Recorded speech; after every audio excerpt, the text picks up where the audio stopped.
This is Brian Hopkins, the Exhausted Moderate, and here is another short video on an important topic to understand: predictions markets, and what happens when government secrets get leaked onto them.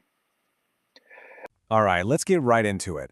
We're talking about a government that just couldn't keep a secret. And the craziest part?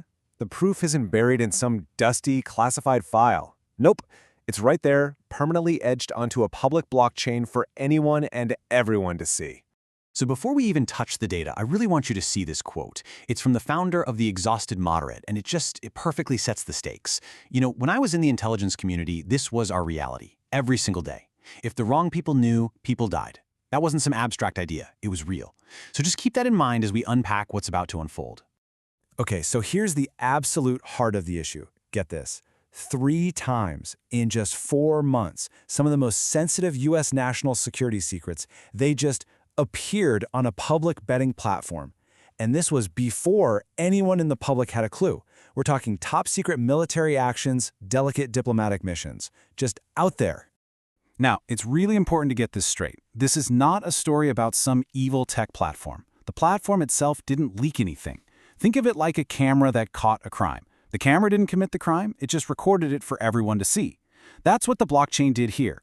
The leak came from inside the government, and the blockchain is just the permanent, public record of that failure. All right, let's switch gears a bit. Let's put on our analyst hats and just look at the cold, hard evidence. You see, the thing about the blockchain, what makes it both so beautiful and so dangerous is that it's an unchangeable public record. The bets, when they were made, who profited, it's all right there, forever. And you can't erase it.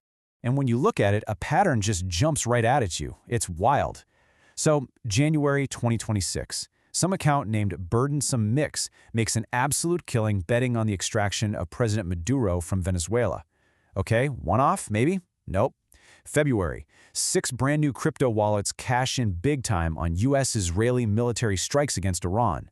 Then comes April. Over 50 new accounts start betting on a ceasefire at the exact same time officials are publicly saying things like, a whole civilization will die tonight. The public talk was all war, but the money was quietly betting on peace. And we're not talking about small wins here. The profits were just staggering.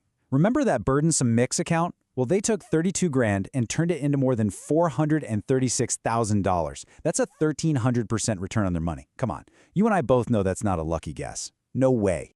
And it wasn't just them. Those 6 new wallets that bet on the Iran strikes, they did all right for themselves too. Yeah. Collectively, they walked away with a cool $1.2 million. And one of those accounts, it made its very first trade just 71 minutes before the official announcement hit the news. The timing is just unbelievable. Okay, but this is where it gets truly mind-boggling. We're talking about the statistical impossibility of it all. So some sharp researchers looked at all this trading, and what they found, well, it's just off the charts. They found the win rate for these traders with 60, that's 60, standard deviations above pure chance. Now, to put that in perspective for you, in statistics, anything over 5 or 6 standard deviations is already considered like a once-in-a-universe kind of event. 60? That is mathematically impossible. It's just not possible. Unless, of course, you already know the answer to the test. So those numbers are pretty incredible, right? Millions of dollars. But what if I told you that was just the tip of the iceberg? Because everything we've talked about so far happened on these new prediction markets. What happened in the traditional markets? Well, that points to a whole different level of player. Just look at this chart. Mere minutes before a presidential announcement about Iran, the trading volume for oil futures just exploded. It spiked to 9 times the normal daily average. We're talking somewhere between $580 and $950 million being wagered in moments. This is not some random person in their basement with a crypto wallet. This is big money. We're talking institutional scale capital, high-frequency trading systems, the kind of stuff big banks and hedge funds use, which really begs the question, how high up does this thing go? So here's how we break it down. We scored all the major claims based on the available evidence. And as you can see, the really core stuff, the weird trading patterns, that massive spike in oil futures, the existence of a White House memo about it, all of that scores with high confidence. These aren't just theories or rumors, folks. These are well-documented facts. The only part that scores low? The big question mark over whether the U.S. Department of Justice is actually going to do anything about any of this.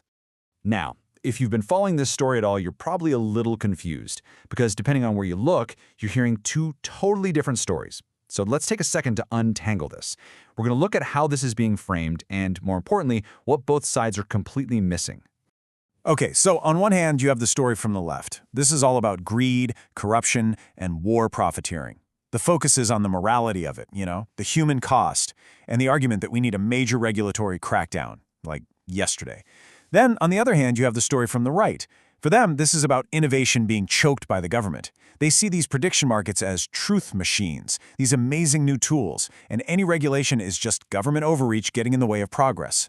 And look, both of those stories, they have a point. They each grab a piece of the truth, but neither of them gets to the real story here. So, let's cut through all that noise. See, at its core, this isn't really a story about finance or politics or even technology. It's a story about a massive, undeniable national security failure. Plain and simple. So let's break down what that actually looks like. When you strip away all the political spin, our analysis shows that there are three critical things happening here. First, a huge operational security breakdown. Second, what we're calling a jurisdictional black hole that makes it almost impossible to enforce the rules. And third, a really shocking difference in how the US is handling this compared to its allies. Okay, so let's talk about that jurisdictional black hole.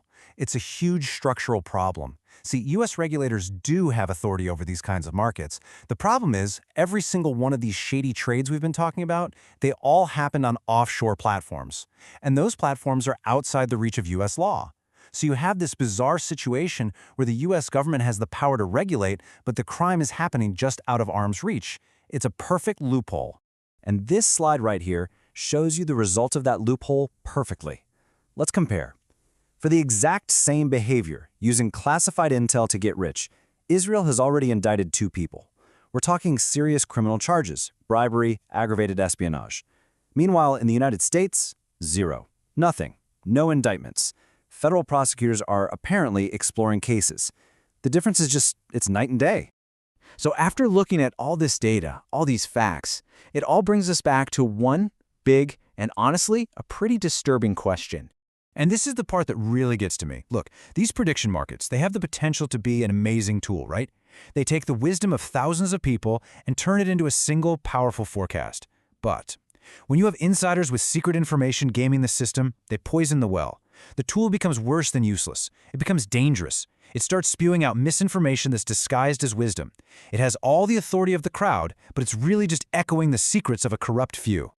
So what happens now? What should you be watching for? Well, there are 3 big things. First, keep an eye on the April 30th deadline for the CFTC. They're making rules that will basically decide the future of these markets in the US. Second, follow that Israeli investigation. The more they uncover, the more awkward the silence from the US becomes.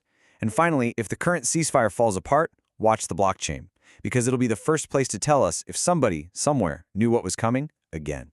So let's just end with this simple fact. 3 separate, classified U.S. military operations were leaked onto a permanent public record. The whole world can see it. And the only government that has charged anyone for it isn't ours. And I'll just leave you with the question, what does that mean?